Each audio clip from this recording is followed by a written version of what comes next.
Reddit, The Man Below Floorboard 4. Babe, if you're listening to this late at night, sitting alone in your room, lying under a blanket with your headphones pressed tightly against your ears, do me a small favor. Pause for a second. Take off one earbud. Listen to the room around you. Listen to that faint, rhythmic creaking sound your house makes when the temperature drops. Listen to the dark gap underneath your closet door. Listen to the empty space under your bed frame. Are you absolutely sure, 100% sure, that those sounds are just the house settling? I used to laugh at people who double-check their window latches. I used to think people who bought doorstop alarms were paranoid freaks living in constant fear. I was 23. I believed I was smart, cautious, and completely invincible. My name is Maya. 2 years ago, I packed up my entire life into 4 cardboard boxes, left my parents' quiet home in suburban Oregon, and moved to a mid-sized West Coast city. I had just landed my first real job, an entry-level graphic designer at a mid-tier corporate marketing agency. You know the exact lifestyle I'm talking about. Fresh out of college, perpetually broke, living on cold iced coffee and frozen takeout, working late hours, trying to convince yourself that you're a real, independent adult. I found an apartment that felt like a jackpot. It was a spacious, renovated unit on the second floor of a grand, late 19th century Victorian house that had been divided into 4 separate rental flats. It had everything a young creative loved: 12-foot ceilings, drafty stained glass bay windows, and those charming original oak hardwood floors. The house sat on a massive overgrown lot surrounded by towering ancient pine trees. There were no bright neon streetlights nearby, no roaring traffic. The nearest neighboring house was almost 100 yards away, completely obscured behind thick, unpruned hedges. At night, when the coastal fog rolled in, you couldn't even see the street from my front porch. The best part? It felt like my own secluded sanctuary, a place where I could shut the door and lock out the chaos of the city.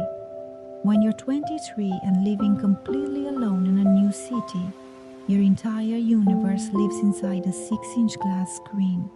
Tinder dates, Uber rides late at night after working unpaid overtime, endless Slack messages from a micromanaging boss at 9 p.m. Every single human interaction was digitized, and like every other lonely, exhausted 20-something trying to build a personal life, I was scrolling through the dating apps. That's where I met Julian. Julian was 28. He worked on the 14th floor of the exact same glass and steel commercial skyscraper downtown where my agency's office was located. He was in corporate compliance, something involving high-stakes auditing, risk analysis, and corporate law. He was incredibly polished. Impeccably styled hair, tailored dark wool coats, quiet leather shoes that made no sound when he walked. He spoke softly, fluently in 3 languages, and kept leather-bound volumes of Russian literature on his mahogany desk. He possessed this sharp, hyper-intellectual charm. He was the kind of guy who would sit across from you at a candlelit table, sip his espresso, analyze your subtle body language, and tell you exactly what you were feeling before you even realized it yourself. At first, I was intoxicated. I was just an insecure intern wearing oversized thrifted sweaters. He was sophisticated, stable, and established. But looking back now, with everything I know, the flags weren't just red, they were glowing in the dark. I was just too naive, too starved for validation, to see the danger. I need to break down the red flags for you. Because if you are young, living alone, or navigating the dating scene right now, I need you to memorize these psychological patterns. Predators don't show up with a knife in their hand. They show up with charisma, patience, and a calculated blueprint. Red flag number 1, uncanny situational knowledge. It happened on our third date. We were sitting at a dim, expensive wine bar near the financial district. I hadn't told Julian much about my daily routine yet. I preferred keeping my personal life separate from work. But as he poured my Pinot Noir, he offhandedly looked at me and said, "You really shouldn't walk down to the B2 level of the office parking garage alone after 6:30 p.m., Maya. The lighting in the south corner near the stairwell is flickering, and the security guard rarely loops around at that hour." I froze, my wine glass halfway to my mouth. "How do you know I park on B2 South?" I asked, my voice tightening. "I never told you where my assigned parking stall was." He didn't flinch. He didn't stutter. He just gave that smooth, effortless, handsome smile. The kind of smile that instantly makes you feel like you're being irrational and paranoid. He reached across the small table and gently touched the back of my hand. "I just pay attention to the people I care about, Maya," he said smoothly, his eyes fixed on mine. "I saw your car heading down the ramp last Tuesday while I was getting coffee. It's my job to analyze risk and security gaps. Remember, I'm just looking out for you." My gut twisted into a tight knot, but my brain overruled my instincts. "He's just being protective," I told myself. "He's an intellectual guy who notices details. Stop being dramatic." Red flag number 2, the obsession with architecture and hidden spaces. Julian refused to let me come over to his apartment. Every time I brought it up, he had a flawless, reasonable excuse. His landlord was replacing the copper pipes, or he was having custom Italian furniture delivered, or his roommate's dog was territorial and aggressive. Instead, he was unnervingly obsessed with my apartment layout. Whenever he came over to my place, he wouldn't just sit on the couch and relax. He would pace around the perimeter of my living room.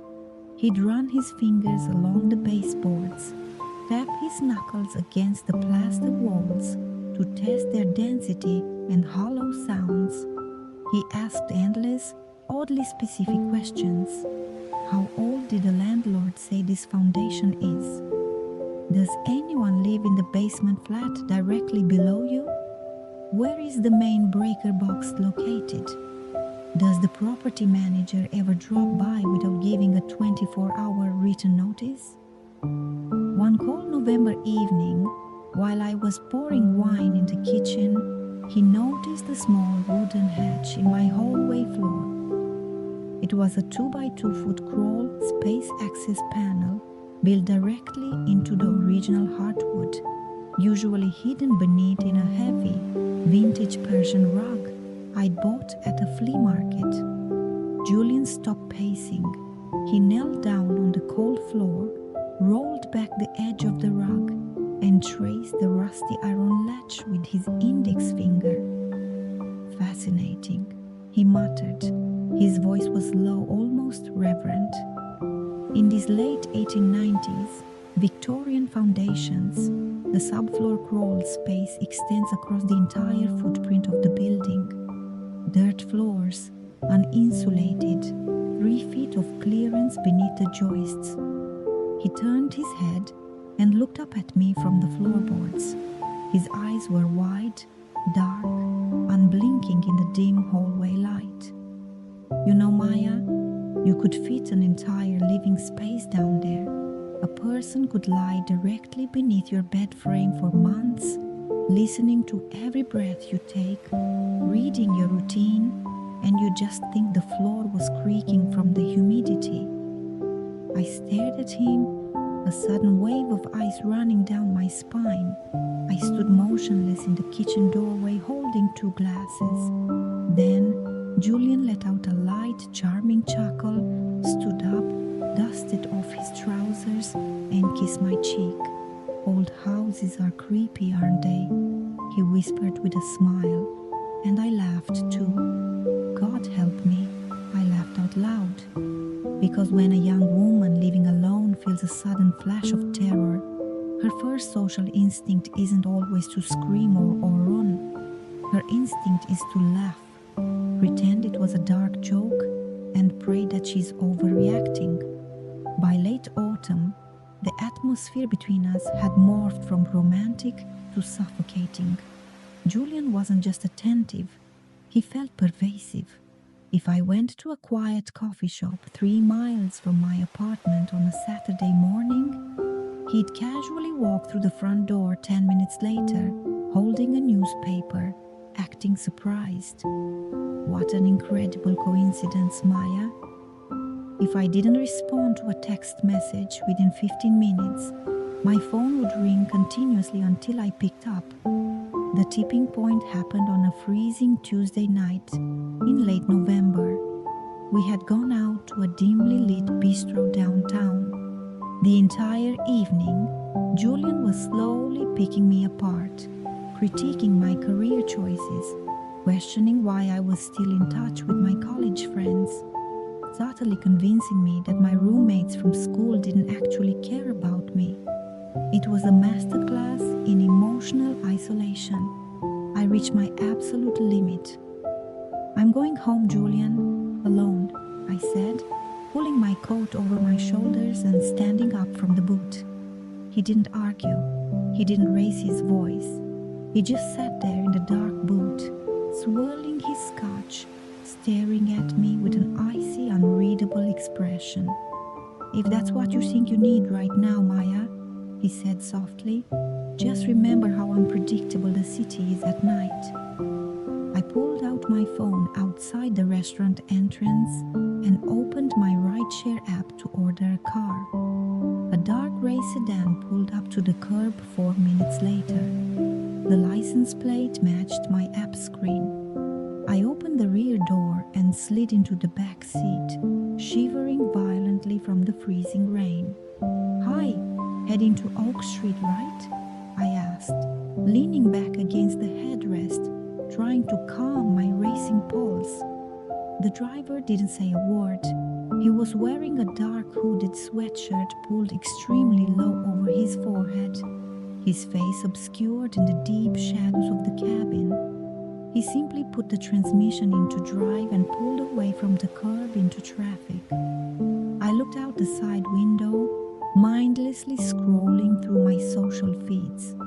5 minutes went by, then 10. Suddenly, I snapped my head up. We weren't on the main boulevard heading toward my residential neighborhood. The car had made 2 quick turns down a desolate, unlit industrial bypass road near the old shipping docks along the river. My heart slammed violently against my ribs. "Excuse me?" I said, my voice cracking with rising hysteria. "You missed the turn for the bridge. Where are you going? This isn't the route." No response. The driver didn't even look up at the rearview mirror. He slammed his foot on the accelerator. The car lurched forward into the pitch blackness. "Sir, pull over right now. Unlock the doors," I screamed, grabbing the heavy chrome door handle. It was deadlocked from the driver's front control console. Pure, blinding panic flooded my veins.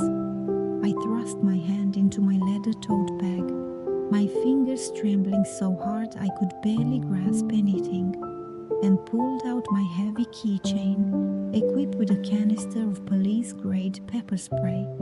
I flipped open the safety tab and pointed the nozzle directly at the side of his neck from the back seat. "Pull this car over right now, or I will blind you while we are driving at 60 miles an hour," I shrieked at the top of my lungs. The driver slammed on the brakes. The sedan swerved violently onto the gravel shoulder of the dark road under an abandoned concrete overpass.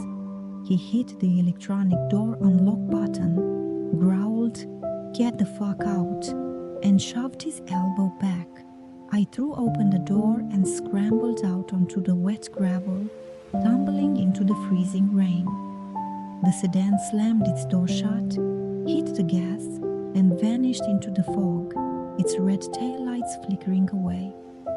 I stood alone under that dark overpass, soaked to the bone, weeping hysterically, clutching my pepper spray with both hands. Who was the very first person I called in that moment of absolute vulnerability? The exact man who had spent months engineering my reality. I called Julian. He answered on the very first ring. "Maya, what's wrong? Where are you?" 12 minutes later, his car pulled up to the shoulder.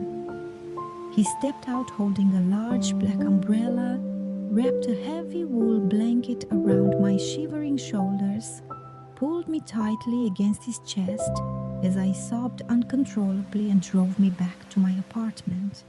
He made me hot tea. He sat beside me on the couch, stroking my damp hair until my panic attacks subsided. "You see, Maya?"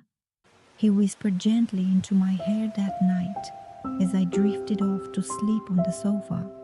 "The world out there is extremely dangerous for a young woman on her own. You need someone who truly understands how to keep you safe." It took the police homicide unit 3 months to piece together the digital footprint of that night. That rideshare driver wasn't a random predator hanging around downtown. Julian had posted an anonymous cash job on a dark web message board 2 days prior, paying $500 to a burner account to have someone accept my ride request, fake a kidnapping route, scare me to the point of hysteria, and dump me on the side of the road, just so Julian could show up 10 minutes later as my savior. He manufactured the threat to enslave my mind with gratitude. I officially ended things with Julian 3 weeks after that nightmare under the overpass. It wasn't a dramatic shouting match. I met him in a brightly lit, crowded coffee shop on a Sunday afternoon. I looked him in the eyes and told him I needed space, that I couldn't be in a relationship anymore. He didn't scream. He didn't slam his fists on the table. He just sat there, listening intently, nodded his head twice, wiped his lips with a paper napkin, and leaned forward across the table. "You are making a catastrophic mistake, Maya," he said in an eerie, whisper-quiet voice. "You have no idea how close we actually are." Then he stood up, adjusted his coat, and walked out the door. And that is when the true horror began. It started in mid-December. A brutal winter freeze had settled over the city, hardening the earth around the stone foundation of my Victorian house. I'd be lying in my bed late at night, around 1:30 or 2 a.m., scrolling through my phone or watching true crime videos with one earbud in, trying to fall asleep. And then I began to hear it. Thump. It wasn't coming from the apartment upstairs. It wasn't coming from the hallway outside my front door. It was coming from directly beneath my hardwood bedroom floor. At first, I tried every mental gymnastic to stay sane. It's an old house, I told myself repeatedly. The wooden support beams expand and contract in the freezing winter air. It's raccoons or stray cats that crawled into the subfloor foundation to escape the snow. I called my landlord, Mr. Henderson. He was an 82-year-old retired contractor who lived 40 miles away and loathed spending money on property maintenance. "Ah, don't worry your pretty little head about it, kiddo," he rasped lazily through the crackling phone speaker. Old Victorian foundations always get possums or rats during the cold months. I'll drop off some mothballs and pest traps next time I'm in the county next month. Next month, he wanted me to sleep above a nest of pests for a month. Meanwhile, the sounds beneath my floorboards evolved into something deeply unnatural. It stopped sounding like an animal. Wild animals move with erratic, sudden twitches. This movement was deliberate, it was rhythmic, it had intent. Every single night at precisely 3:15 a.m., I would lie frozen in bed and hear the distinct sound of something heavy being dragged slowly across the dry dirt 3 feet beneath my mattress. Then a long, agonizing silence. Then the faint, unmistakable rustle of heavy blue plastic tarps. And then on December 18th came the sound that shattered my sanity. Someone under the floorboards cleared their throat. I stopped breathing. My body went completely rigid under my duvet. Cold, prickling sweat broke out across my forehead. I lay there in the dark room, staring down at the gap between my bed frame and the rug. I could hear the slow, muffled, steady rhythm of human lungs expanding and contracting directly beneath my floor. I pulled my blanket over my head, illuminated only by the harsh blue glow of my phone screen, and opened Reddit. I posted on r/let's not meet, r/creepy, and r/advice. Title: There is something moving under my floorboards at 3 a.m. every night. Landlord refuses to check. I am losing my mind. Body: I, 23F, live alone in a first-floor unit of an old Victorian house. For 2 weeks, I've been hearing heavy dragging sounds, plastic rustling, and tonight I heard a distinct human cough directly under my bedroom floorboards. I am paralyzed with fear. What do I do? Is it possible someone is living down there? Within 2 hours, over 800 comments flooded my notification tray. User Ghostwatcher wrote, "Get out of the house now. People live in crawl spaces all the time. Call 911 immediately." User Tectonic Shift wrote, "Check the exterior foundation vents around the outside of the building. Is their hatch broken?" User Anon Detective wrote, "Buy a cheap motion-activated camera with night vision and drop it into the hallway crawl space hatch. You need hard visual proof before the police will actually take a trespassing complaint seriously." Proof. I needed undeniable proof, because deep down in my gut, I was still terrified that if I called the police and they found nothing, I would be dismissed as another paranoid, hysterical woman hallucinating noises in an old building. The next evening, after finishing my shift at work, I drove straight to a big box electronics store and purchased a small, cube-shaped wireless security camera. It was motion-activated, had high-powered infrared night vision, and streamed real-time 1080p video directly to an app on my phone. When I arrived back at my apartment building, the sun had already set. The sprawling Victorian house stood dark against the overcast grey sky, surrounded by towering pine trees swaying in the icy wind. I unlocked my apartment door, stepped inside, and locked every deadbolt behind me. The silence inside my flat was deafening. Every subtle creak of the timber made my heart jump into my throat. I walked down the narrow hallway toward the center of my apartment. I bent down and pulled back the heavy Persian rug. I unlatched the small wooden crawl space access door built into the hardwood floorboards. The moment the wooden panel lifted an inch, a rush of freezing, foul, stagnant air blew upward into my face. It smelled disgusting, a mixture of damp earth, mold, standing water, unwashed human clothes and stale, decaying food. I refused to look down into the pitch-black abyss beneath the floor. Holding my breath, I lowered my right arm down into the dark opening, placed the small black camera securely on a wide wooden support joist just inside the hatch, pointing deep into the cavernous crawl space beneath my bedroom, and slammed the hatch shut. I dragged the heavy Persian rug back over the wood frame.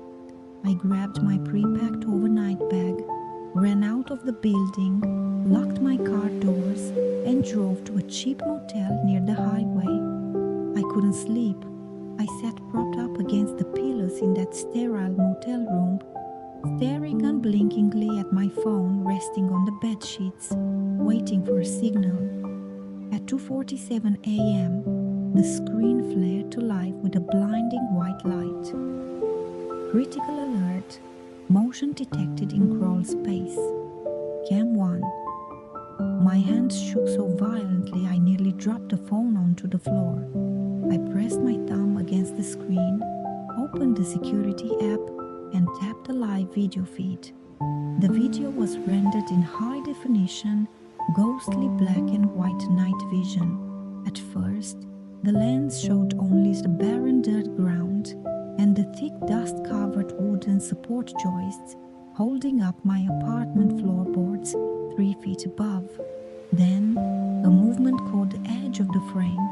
A human hand reached into the camera view, pale-skinned, long fingers, neatly manicured nails. The hand reached out and adjusted a heavy, military-grade sleeping bag laid out neatly on top of thick blue tarps, directly beneath where my bed sat in the room above. Beside the sleeping bag, arranged with terrifying, obsessive precision on the dirt floor, was a complete living setup. 12-gallon jugs of water and canned food rations. A high-powered directional shotgun microphone pointed upward against my floorboards, plugged into a pair of noise-canceling headphones. A small portable battery bank charging a laptop, and over 50 printed high-resolution photographs of me taken through my own uncurtained windows from the overgrown bushes outside, pinned with thumbtacks to the wooden beams overhead. My throat closed up. I couldn't form a sound. I couldn't scream. Then, the figure sitting on the sleeping bag slowly rotated his torso toward the camera. The infrared light from the camera lens reflected off his pupils, making his eyes glow like a predator's in the dark. It was Julian. He hadn't left the city. He wasn't living in an apartment under renovation. He had utilized the exterior foundation ventilation hatch at the back of the house, hidden behind dense, overgrown blackberry briars, to break into the subfloor weeks ago. He had carved out an entire subterranean layer directly beneath my feet. He knew when I woke up. He knew when I stepped out of the shower. He listened to my phone calls with my mother. He tracked my footsteps across the hardwood. He slept 3 feet beneath my sleeping body every single night. And as I stared at my phone screen in that motel room, paralyzed with pure terror, Julian slowly leaned his face closer to the tiny camera lens. He didn't look panicked. He didn't try to hide. He reached into his coat pocket, pulled out a thick black marker, held up a large piece of torn cardboard toward the camera, and held it still. Written on the cardboard in bold, jagged letters was a message. "You're late coming home tonight, Maya." I completely lost my mind. I dialed 911 from the motel room, screaming so hard into the microphone that the emergency dispatcher could barely understand my words. I was hyperventilating, choking on my tears, trying to communicate that my ex-boyfriend was living under my floorboards. Within 9 minutes, 4 tactical police cruisers with flashing red and blue lights pulled into the long gravel driveway of the Victorian property. I arrived shortly after in a second police unit, wrapped in a thick foil emergency blanket, sitting in the back seat with the heater blasting, shivering violently. I watched through the rain-streaked glass as 6 armed officers drew their sidearms, clicked on heavy tactical flashlights, and surrounded the perimeter of the dark building. 2 officers pulled open the rusted iron exterior crawl space hatch, hidden behind the blackberry briars at the rear of the house. A Belgian Malinois K9 police dog was barking hysterically into the dark foundation opening. "Police department, come out with your hands raised immediately." Their voices boomed through the quiet neighborhood. 30 minutes passed. It felt like 30 centuries. Finally, the lead detective, a tall, weary-looking man named Detective Miller, walked slowly over to my police car. He tapped on the window and opened the door. "Miss Maya?" he asked softly, his face grim. "Did you arrest him?" I sobbed, clutching the foil blanket to my chest. "Is he in handcuffs? Please tell me you got him." Detective Miller swallowed hard and looked back toward the dark, endless forest stretching out behind the property. "We cleared the crawl space," the detective said slowly. "It's an extensive setup, miss."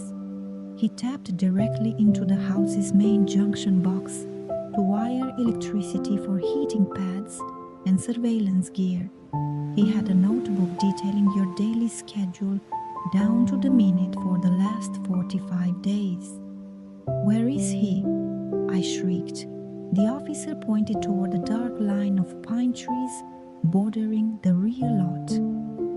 When our units breached the hatch, his sleeping bag was still warm.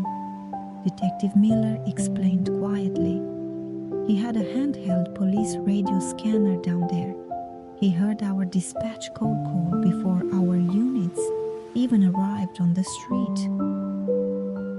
He escaped through a secondary concrete drainage culvert that runs from under the foundation directly into the state park forest behind the lot. He left his gear behind, except his winter boots and a long hunting knife.